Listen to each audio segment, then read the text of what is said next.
Hi, everybody. It's almost the 4th of July, and we're having a little bit of difficulty figuring out how to celebrate the 4th of July when we can't be with our family.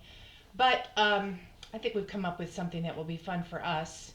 But in the meantime, I want to think about the music that goes with the 4th of July. Of course, you can think of the national anthem, you can think of a couple of hymns like America the Beautiful, but my favorite American song is This Land Is Your Land. I think it ought to be our national anthem, actually. It was written by Woody Guthrie, so it got me thinking about who was Woody Guthrie? What was his story? So I'm going to read to you some information about Woody Guthrie, and then we're going to sing This Land Is Your Land, okay? So this is for the 4th of July. Woody Guthrie was born in 1912 in Okemah, Oklahoma.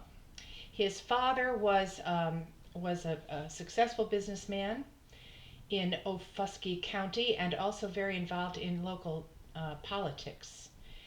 However, we have learned that he was reportedly involved in the 1911 lynching of Laura and L.D. Nelson.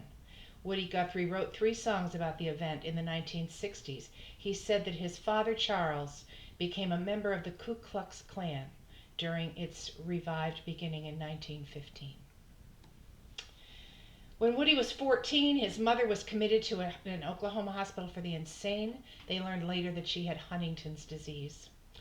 His father had left the family, was working in Texas to make money, and so 14-year-old Woody Guthrie was without parents, and he worked odd jobs, he begged meals, he sometimes slept in friends' homes. He did have a natural affinity for music, and he learned on the guitar all kinds of different songs from different countries. He befriended an African American shoeshine boy named George who played blues on his harmonica, and that was a great inspiration to Woody, who learned also how to play the harmonica. Guthrie did not do well as a student. He dropped out of high school in his senior year before graduation, but his teachers did describe him as bright. He was an avid reader, so he learned a lot that way. At age 19, this is now at about 1930, he met and married his first wife. They had 3 children, and they divorced in 1940. He married twice more. He had a total of 8 children. During the Dust Bowl period, he joined thousands of Okies and others who migrated to California to look for work, left his wife and children in Texas. Many of his songs are concerned with the conditions faced by working class people. Notwithstanding Guthrie's later claim that the best thing I did in 1936 was to sign up with the Communist Party, he was never a member of the party.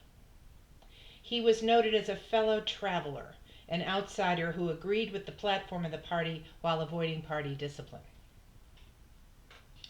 He did a lot of writing, not necessarily music. Steve Earle said, "I don't think of Woody Guthrie as a political writer. He was a writer who lived in very political times." In February 1940, he wrote his most famous song, This Land Is Your Land. He wrote it as a response to what he felt was an overplaying of Irving Berlin's God Bless America on the radio. He signed the manuscript with the comment, "All you can write is what you see." Although the song was written in 1940, it was 4 years before he recorded it, and sheet music was produced sometime after that. In 1940, Guthrie was invited to play at a benefit hosted by the John Steinbeck Committee to Aid Farm Workers to raise money for migrant workers. This is where he met Pete Seeger, and they became great friends. They traveled together, they performed together, they helped each other's careers. He went to the Northwest, to Oregon.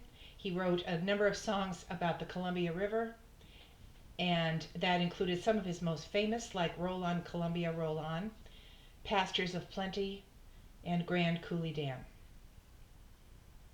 After he left the Northwest, he went with Pete Seeger to New York to form a group called the Almanac Singers.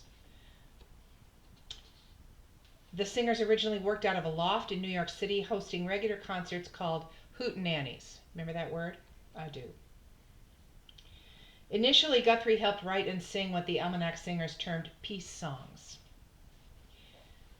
After Hitler's invasion of the Soviet Union, however, in 1943, I think, the group wrote anti-fascist songs. Guthrie was a prolific writer, penning thousands of pages of unpublished poems and prose, many written while living in New York City. After a recording session with Alan Lomax, Lomax suggested Guthrie write an autobiography. Lomax thought Guthrie's descriptions of growing up were some of the best accounts he had read of American childhood. He did write that book. It's called Bound for Glory. And the New York Times said, someday people are going to wake up to the fact that Woody Guthrie and the 10,000 songs that leap and tumble off the strings of his music box are a national possession, like Yellowstone and Yosemite, and part of the best stuff this country has to show the world. There's a film adaptation of Bound for Glory, which was released in 1976, starring David Carradine. World War II, of course, had started, and Guthrie believed performing his anti-fascist songs and poems in the United States was the best use of his talents. The military did not agree with him. He lobbied the United States Army to accept him as a USO performer instead of conscripting him as a soldier in the draft. When Guthrie's attempts failed, his friends Cisco Houston and Jim Longy persuaded the singer to join the U.S. Merchant Marine in June 1943, which he did.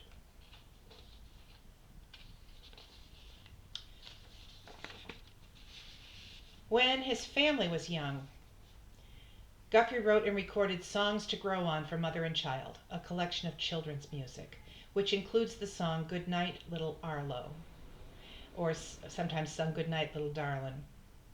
We all know Arlo Guthrie, his son. After the war, they moved to what am I trying to say? To New York City, near Coney Island. And during that time, Ramblin' Jack Elliott, who was a blues singer, studied extensively under Guthrie. Arlo Guthrie and Bob Dylan both later said that they had learned much of Guthrie's performance style from Ramblin' Jack Elliott. When asked about this, Elliott said, "I was flattered. Dylan learned from me the same way I learned from Woody. Woody didn't teach me. He just said, if you want to learn something, just steal it. That's the way I learned from Leadbelly." By the late 1940s, it was clear that Woody Guthrie had Huntington's disease, which he had inherited from his mother, and his health was declining. His behavior was becoming extremely erratic, and he ended up being committed to an insane asylum, or I guess in those days it was called a psychiatric hospital. During the final few years of his life, Guthrie had become isolated except for family. By 1965, he was unable to speak, often moving his arms or rolling his eyes to communicate. In the late 1950s and early 1960s, a new generation of young people were inspired by folk singers such as Guthrie. These folk revivalists became more politically aware in their music. That was going on particularly in Cambridge, Massachusetts, Greenwich Village, other places. Woody Guthrie died of complications of Huntington's disease on October 3rd, 1967. And I really wanted you to hear this quote from him. He said, "I hate a song that makes you think you're not any good. I hate a song that makes you think you are just born to lose, bound to lose, no good to nobody, no good for nothing, because you are too old or too young or too fat or too slim, too ugly or too this or too that. Songs that run you down or poke fun at you on account of your bad luck or hard traveling. I'm out to fight those songs to my very last breath of air and my last drop of blood. I am out to sing songs that will prove to you that this is your world, and that if it has hit you pretty hard and knocked you for a dozen loops, no matter what color, what size you are, how you're built. I'm out to sing the songs that make you take pride in yourself and in your work." Okay, now I'm going to ask Stu to come and join us. And we're going to sing This Land Is Your Land for the 4th of July. And I just live on the assumption that you know this song, and if you don't, for heaven's sakes, what's been going on? And you need to bring in other family members and have them sing with you, because it's almost the 4th of July, and we should be celebrating with Woody Guthrie, who was, if not a perfect American, certainly a fascinating one, and a very important part of our musical past. So here's Woody Guthrie's This Land Is Your Land.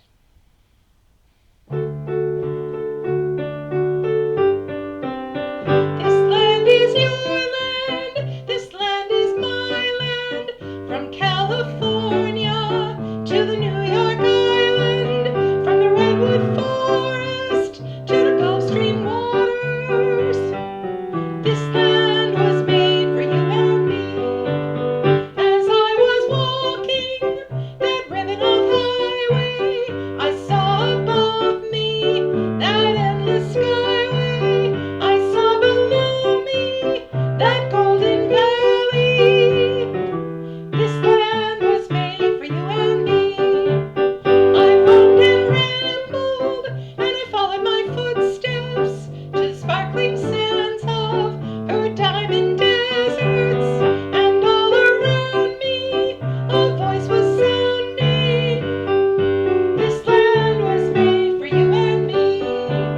This land is your land, this land is my land, from California to the New York Island, from the Redwood Forest to the Gulf Stream waters.